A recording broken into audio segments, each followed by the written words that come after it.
Chapitre 12. Laisse-moi verser une larme. Citation. Nous devons préserver notre fragilité parce qu'elle nous rapproche les uns des autres, alors que la force nous éloigne. Jean-Claude Carrière. Avenue Kléber, la moto file à travers la nuit. Place de l'Étoile, Martin essuie la pluie qui coule sur la visière de son casque. Une dernière chose à faire avant de quitter la France. Avenue de Wagram. Une dernière personne à voir. Une femme. Encore. La première fois qu'il avait rencontré Nico, c'était un soir de semaine en faisant la queue à la caisse du carrefour des Ulysses. Martin était là par hasard. Ses grands-parents vivaient désormais dans une maison de retraite à Bure-sur-Yvette. Il ne s'était jamais vraiment entendu avec eux, mais prenait sur lui d'aller les voir une fois par mois, généralement pour écouter une litanie de reproches. Au retour, il s'était arrêté dans la zone commerciale et avait fait quelques courses. Spaghettis au pesto, tubes de lait concentré, Coca Zéro, nouveau roman de Connelly, dernière saison de 6 Feet Under.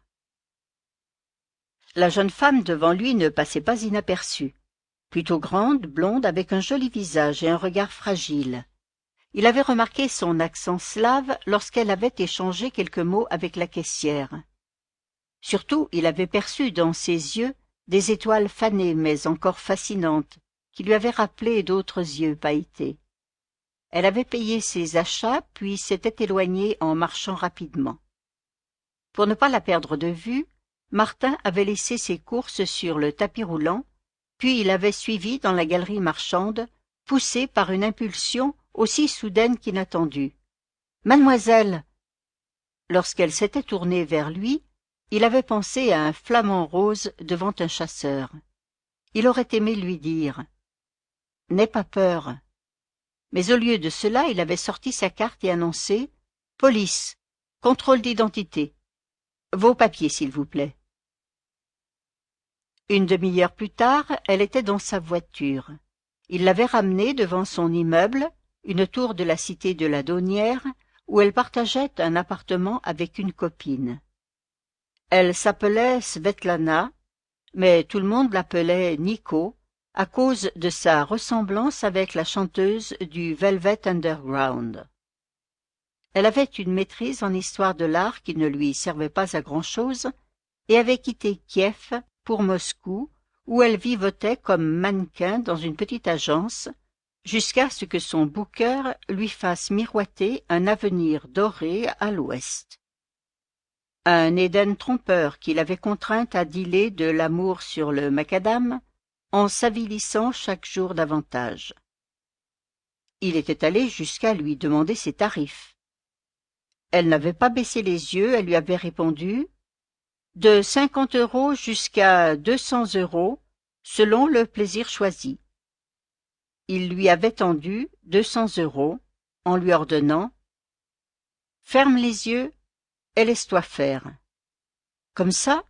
Dans la voiture? » « Oui. » Elle avait fermé les yeux. Il avait allumé le contact et mis ce CD qu'il adorait, où Ella Fitzgerald chante en duo avec Louis Armstrong, avant de prendre la nationale 118 vers Paris. Elle ne s'attendait pas à ça, mais elle s'était laissée faire, gardant les yeux clos pendant tout le trajet, bercée par la voix d'Ella et de Louis. Une demi-heure plus tard, ils étaient en haut de la grande roue de la place de la Concorde. Elle avait mis du temps à se détendre. Elle n'était d'ailleurs pas tout à fait rassurée, mais la vie lui avait appris que la merveille est dans l'instant. Nico s'émerveilla donc comme une enfant devant la farandole d'ampoules qui animait les Champs-Élysées. Lorsque leur cabine franchit le pic le plus haut, elle mit sa tête en arrière, telle une offrande.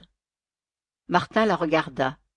Dans ses yeux, la pluie d'étoiles se mélangeait au drapé scintillant des illuminations. Plus tard, il l'emmena manger des raviolis au cèpe et des biscotti à la polenta dans un petit restaurant de la rue de Bassano. Puis retour aux Ulysses, en bas de chez elle. Puis la main de Nico remonta le long de sa jambe, caressa son genou, sa cuisse, son... « Non », dit-il simplement, en posant la main sur la sienne. Svetlana sortit de la voiture et le regarda s'éloigner. Elle était heureuse et malheureuse en même temps. Ils se revoient la semaine d'après, puis régulièrement pendant une année. Toujours la même tarification, 200 €. L'assurance pour lui de ne pas tomber amoureux. L'assurance pour elle de ne pas se faire de film. Il s'est mis en tête de lui offrir une échappatoire régulière à un quotidien sordide. Les pipes dans les voitures, les passes à la va-vite dans les novotels, la coke et l'héros comme béquilles assassines, le sentiment d'être prisonnière et de ne rien maîtriser de sa vie. Il se souvient de chacune de leurs soirées. La patinoire en plein air du parvis de l'hôtel de ville, le cirque d'hiver Bouglione, le concert de police au Stade de France, Picasso et Courbet au Grand Palais, la vie devant soi au théâtre Marigny. Sur son téléphone, il a gardé tous ses mails, au lendemain de chaque soirée, auxquels il n'a jamais répondu. Comme un con. De svetlana.chaparova@hotmail.fr. Objet: la vie ne vaut d'être vécue. Point de suspension. Date: 12 février 2008, 8h03. A. Martin.Beaumont 1974 @gmail.com. Il fait froid. Je prends le métro pour me rendre à mon travail. Je tire ma petite valise à roulettes d'une main. Tout contre moi, je tiens serré le livre que tu m'as offert. Dans mes oreilles, cette chanson de Serge Gainsbourg que tu m'as fait découvrir, cette javanaise qui prétend que la vie ne vaut d'être vécue sans amour. Merci pour le dîner magique d'hier soir dans ce restaurant au-dessus du théâtre de l'avenue Montaigne. Dominer Paris quelques instants, survoler le monde, partager un bout de vie avec toi, le sourire aux lèvres de tant d'attention.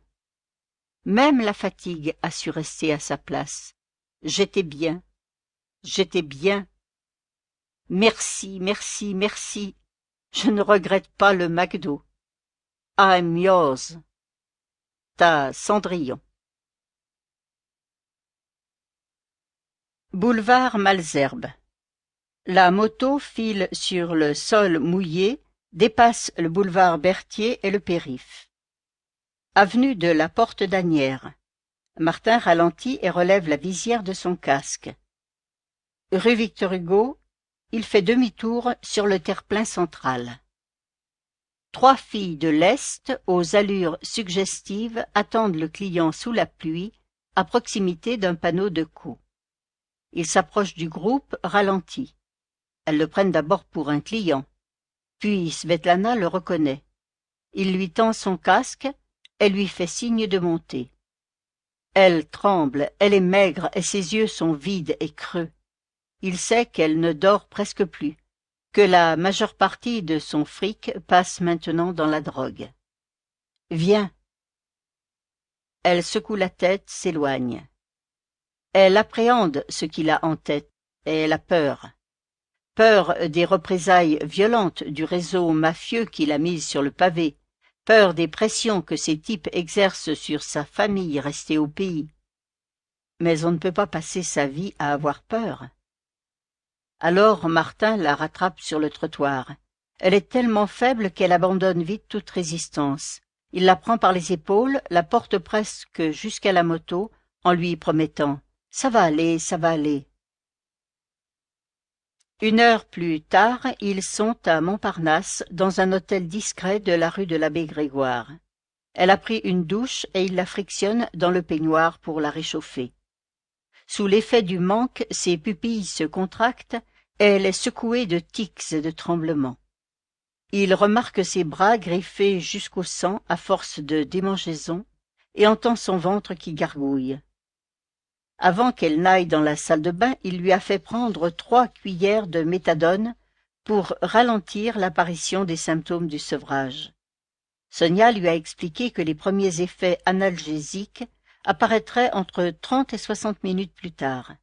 En attendant, il l'aide à s'entortiller dans la couette et lui tient fort la main jusqu'à ce qu'il sente les premiers signes d'apaisement. « Pourquoi, Martin ?» demande-t-elle avec son accent slave. Couchée sur le lit, elle semble relaxée, presque sereine. Bien sûr, cette quiétude est artificielle et chimique, mais c'est aussi le premier pas. Tu ne peux pas te sortir de là toute seule. Mais ils me retrouveront. Non. Il se lève, attrape son sac à dos en cuir, d'où il tire un passeport usagé.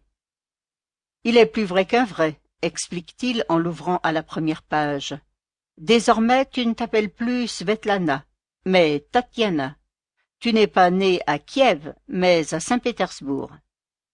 C'est à ça qu'il a consacré sa dernière journée de flic, à lui dégoter une nouvelle identité. Deuxième chose, dit-il en posant sur le lit un billet d'avion. Demain matin, tu pars pour Genève, à la clinique Jeanne d'Arc. Ils vont te remettre d'aplomb, tu vas voir. Mais comment? Tout est payé, répond-il en anticipant sa question. Ce qu'il se garde bien d'avouer, c'est que c'est avec le montant de son PEL qu'il a vidé dans l'après-midi. Puis il lui remet la carte de visite de Sonia Adjeb. Au moindre problème, appelle ce numéro. C'est une femme, une psychiatre, une amie. Elle sait qui tu es et elle est prête à t'aider. À présent, Svetlana a des larmes dans les yeux, de celles qui lavent, qui font du bien et qui raniment un regard que l'on croyait éteint pour toujours. Martin, pourquoi tu fais ça?